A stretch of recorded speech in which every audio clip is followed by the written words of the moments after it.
নামঘৰ প্ৰায় মুহূৰ্তত এতিয়া আৰু বক্তৃতা দিয়া সময় নহয়, তথাপিতো মই দুটামান কথা যদি আপোনালোকক অৱগত নকৰোঁ মোক পাপে চুব। সেয়ে মই কেইটামান কথা ক'বলৈ আৰম্ভ কৰিছোঁ। কথাটো হ'লেই যে নাম, আমাৰ উদ্ধৱক ডাঙৰীয়াদেৱে কৈছে নামৰ মহিমা। নামৰ মহিমা আকাশত যিমান তৰা নক্ষত্ৰ আছে, পৃথিৱীত যিমান ধূলিকণা আছে, তাৰে ওপৰত নামৰ মহিমা। কিন্তু এই নাগৰা নাম কিছুমান নতুন প্ৰজন্মৰ পাঠক, মহিলা পাঠকে নামবিলাক নষ্ট কৰিব আৰম্ভ কৰিছে। আপোনালোকে চাওক, নাম চাবলৈ আহিবা ভয় লগা হৈছে। নাম চাবলৈ আহিব ভয় লগা হৈছে। পৰিৱেশ বেয়া। কিয় বেয়া?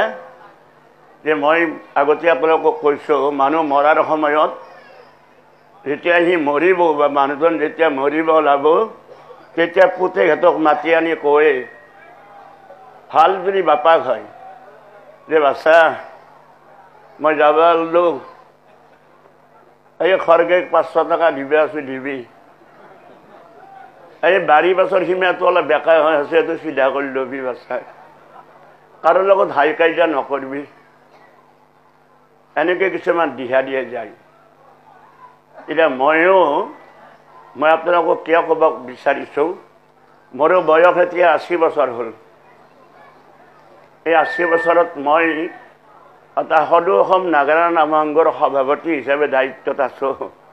কিন্তু মোৰ কাৰ্যকাল আৰু বেছি দিন নাই, মাত্ৰ 2 মাহ আছে। এই 2 মাহৰ পিছত ময়ো ৰাজ্য অব্যাহতি ল'ম আৰু সমূহ ৰাজ্যকে সেৱা জনাই মই ক'ব লগাখিনি কিন্তু কৈ যাম।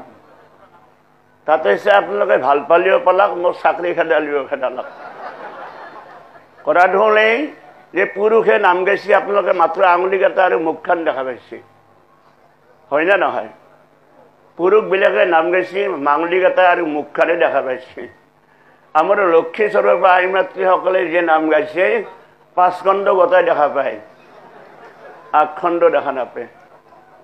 সেয়েহে কৈছোঁ, এই নাগৰা নাম বিপথে নিবলৈ যত্ন কৰিছে আৰু কিছুমান তিৰোতাই সেই নাগৰা নামৰ লগত তাল মিলাই নামৰ মাজত নাচিব আৰম্ভ কৰিছে। কায়ো হাক নেদে, বাধা নেদে। কিয় আপোনালোকে বাধা নেদে? কিয়? আপোনালোকে বোবা নেকি? আপোনালোকে বাধা দিলে কি হয়? যেনে এই তাল ভৰিৰে বজাইছে, আপোনালোকে দেখিবলৈ পাইছে, তাল ভৰিৰে বজাইছে। নাগৰা দুটা কামিৰে কামিৰে খাবা ধৰিছে, নাগৰা দুটা খাই নোহোৱা কৰিব ধৰিছে কামিৰে। কায়ো হাত নেদে। হেৰি, আপোনালোকক ঠেঙত ধৰি কৈছোঁ, আপোনালোকে মাত মাতক। ৰাইজে যদি মাত নামাতে, নাগৰা নাম হৈ নাথাকে। এই বেয়া হৈ গৈছে যাব। গতিকে আপোনালোকক হাতযোৰ কৰি কৈছোঁ, আপোনালোকক মাতক। নাগৰা নাম আপোনালোকে আগৰ যি নাগৰা নাম চাইছিল সেইবিলাক চাওক। এতিয়া আৰু সেই এটা পাগলা আপি এটা ওলছে যে তাই নাচা দেখা পেলাই ৰাইজেও নাচিব আৰম্ভ কৰে। গতিকে তাই ভাগ ধৰি নাগৰা নামটো নষ্ট নকৰিব। আপোনালোকক মই সেৱা কৰি কৈছোঁ।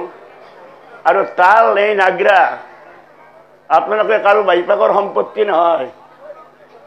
এই তাল নাগৰা এই পৰা ওপৰৰ পৰা অহা মাল আছে।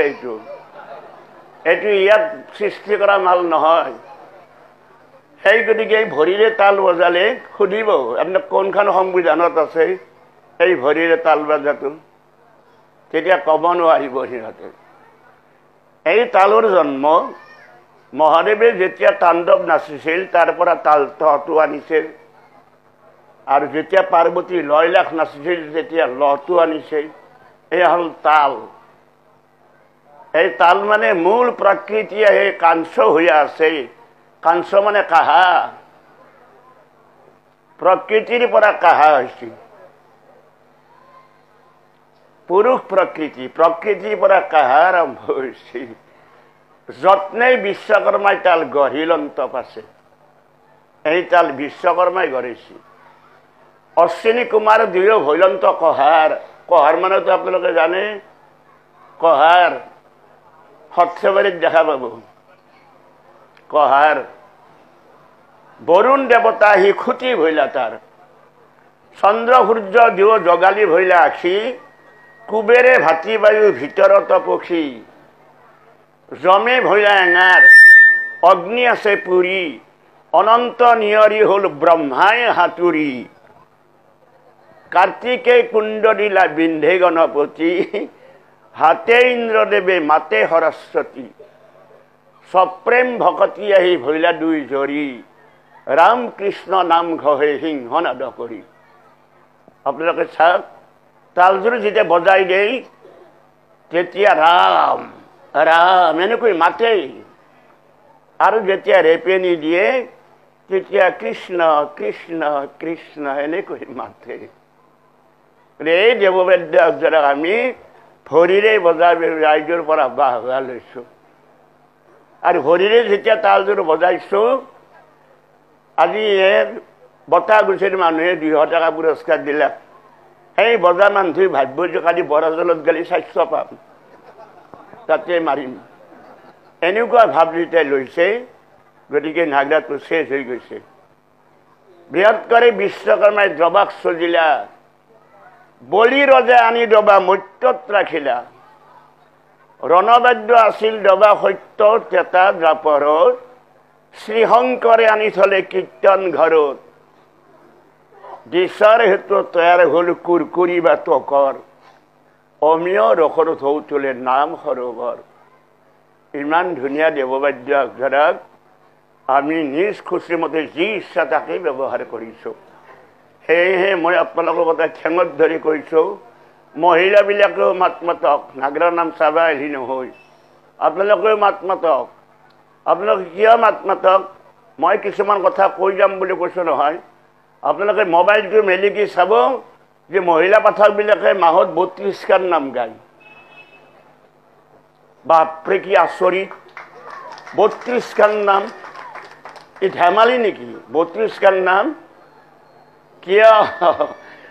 আমাৰ ঘৰত মাই ভনী মানে খুৰী সৰুমাই এইবিলাক আমি দেখা নাই। মাহত তেখেতসকলে 6 দিন বাহিৰত থাকে, 6 দিন বাহিৰত থাকে। কিন্তু এই লক্ষী স্বৰূপা মাই মাতৃসকলে কেনেকৈ 32খান নাম গায়? কেনেকৈ গায়? কিয়? এখেতসকলৰ মাহেকীয়া নহয় নেকি তেখেতসকলৰ?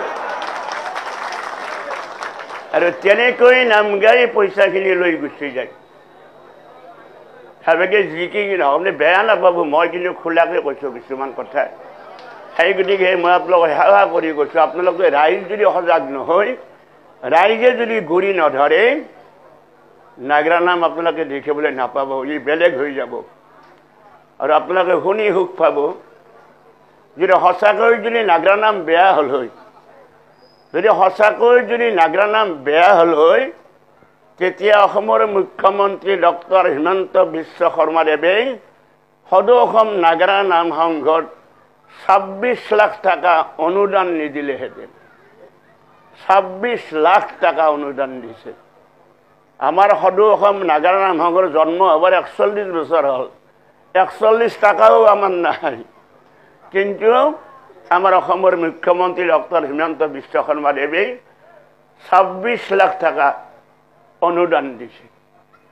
আৰু এনেকৈ মানে কেপাই কেপাইকে আনিব হাত দিছে, নিজ হাতেদি পইচা দিছে। আৰু যদি সঁচাকৈ যদি নাগৰা নাম তেওঁ নিবা মানে বিশ্ব দৰবাৰত গ'লে নিবা যত্ন নকৰিলাক হয়, তেতিয়াহ'লে আপোনালোকে নলবাৰীত ভাৰতৰ প্ৰধানমন্ত্ৰী নৰেন্দ্ৰ মোদীৰ হাতত এজন নাগৰা উপহাৰ দিছে, আপোনালোকে দেখিবলৈ পাইছে। আৰু সেই নাগৰাযোৰ প্ৰধানমন্ত্ৰীৰ বাজে বাজে চাইছিল যে এয়া আমাৰ অসমৰ নাগৰা নাম। এই গতিকে আমাৰ মুখ্যমন্ত্ৰীৰ যিটো প্ৰচেষ্টা, ইয়াক আপোনালোকে নুই নকৰিব। মানে এক যদি নুই কৰে মহাপাপ হ'ব।